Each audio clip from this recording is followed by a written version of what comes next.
pages on top of our widget tree, and then we're going to create our pages. So the first one, we're going to start off blank, is going to be sign in page, maybe, just to be clear. Create page. We're going to delete the app bar. We don't need that on the sign in page. And this is going to be a very bare bones, very simple sign in page because, like I said in the previous lesson, the focus of this is really on building out the chat functionality, but we're still going to build up a little sign in and sign up page so that we can create accounts. So in our main column, I will throw in a text widget. I'm just going to change the alignment of this column to centered in both axes. This is going to read best chat app ever, which is the very creative name that I came up with for this project. Make this a bit bigger, maybe a bit heavier. And then we're going to throw in a text field, just like so. Maybe give this guy a bit of padding so that it's separated from our text field. And now I'm just going to make a few changes to the text field to make it look a bit nicer. We don't want to have an initial value. The label of the first one is going to be email. I'd like to keep this as the primary font family. We'll change the text color to black. We don't need a hint. I don't like this underline style, so I'm going to go for the outline style. Like that. The outline looks a bit light. So again, we're just going to keep this really simple. We're going to make everything nice and contrasty. So black on white looks pretty good. So right now we're on the sign-in page. So all we need on the sign-in page is the email text field and the password text field. I'm just going to duplicate this once. Maybe give it some padding so that it has a bit of room to breathe. We're going to be changing this one to say password. Just like so. Scroll all the way down. Autofocus is off because we want the autofocus to be on the first one only.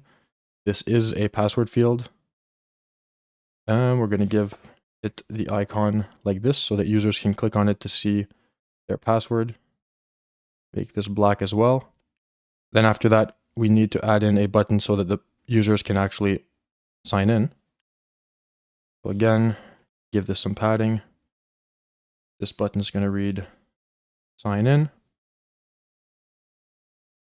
We'll give it a width of maybe 100. And one last thing that we're going to need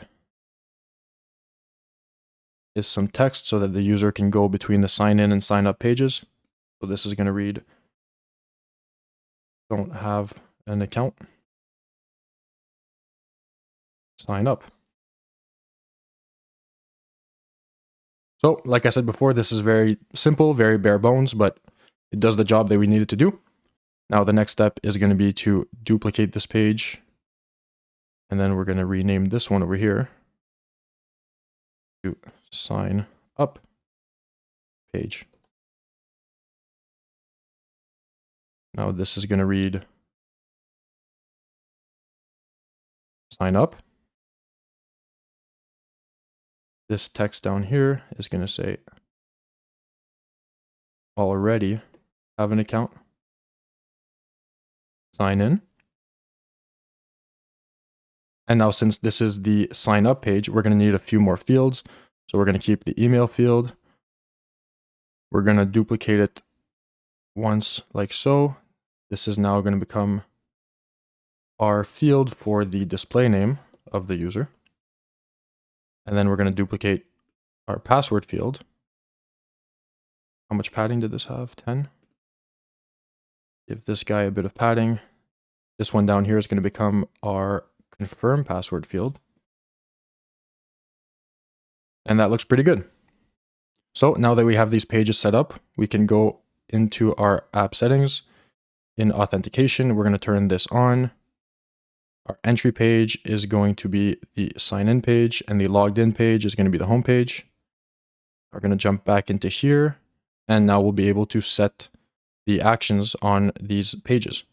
So starting with the sign up page, on this button over here, we're going to set up the create account action.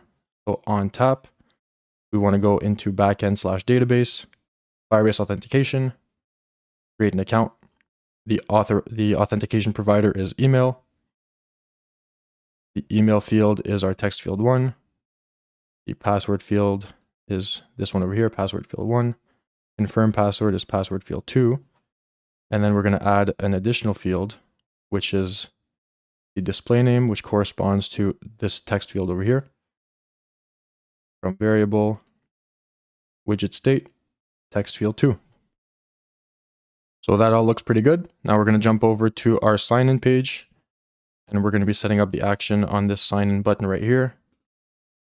Add action on tap, backend/database, Firebase authentication, and this is the login action. The authentication provider is email. Email field is text field 1, and the password field is password field 1. Now the last thing we have to do is set this little guy up. So on tap, we want to navigate to our sign up page, and the transition type is going to be instant. And then going back to our sign up page, on tap, we want to navigate to the sign in page. Transition type is going to be instant. And now that all of that is set up, we're going to launch a test session and see if we can create an account on our app. All right, so the first thing I'm noticing here is that our sign in button is cut off. So just before testing out the functionality, I just want to fix that really quickly. So we're just going to give this guy a bit more width, maybe 150, that should be enough. We'll do the same thing on the sign up page. Go over here into the properties and set the width to 150. Hit instant reload.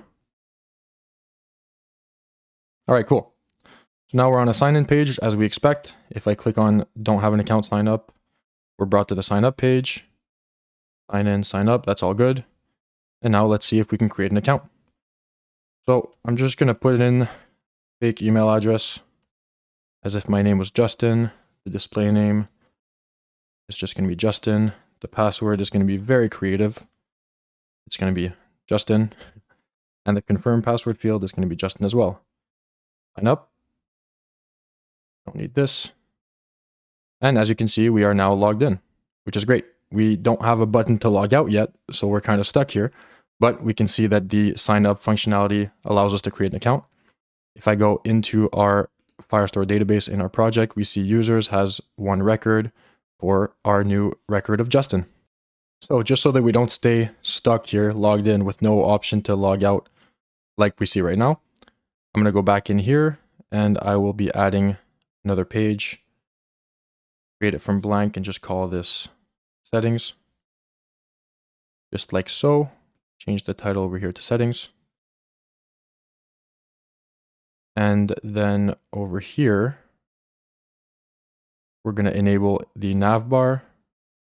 We're going to go back into here and we want our home page to appear on the nav bar. And we also want our settings page to appear on the nav bar. Our settings page will have the settings icon like this, and our home page has the little house like this. I actually prefer a filled in version of that home, maybe something like this. That looks a bit nicer. And then on our settings page, we're just going to have a single button aligned in the center of the column with a bit of padding to let it breathe from the top. This button is going to have the text sign out. Give it a width of 150 and just define the sign out action on it. So on tap, backend database, authentication, and log out. So now with that set up, we should be able to log out of our account and go back to our authentication pages. So let's go back, instant reload our test session and try that out. So now we're here, we're back in our chats page. We can see we're on the home page. If I go into settings, I have my sign out button. And if I click this, we're signed out. So now just before concluding this lesson on making our authentication pages, I'm just going to go ahead and create 3 or 4 more dummy accounts for testing purposes. So I'll check back in once that's done. All right, so as you can see, I've gone ahead. We have our Justin account with this profile picture. We now have Ashley, Michael, and Ariana. So we have 4 fake accounts just for testing purposes in our app. I just want to quickly mention that if you want to create accounts like this in your app for testing, you can do it over here in your users collection and click on add document. But this isn't actually going to create an authentication account, so you won't be able to log into it because Firebase actually stores user records and authentication accounts like these ones over here in separate places. So I actually went through in my test mode over here.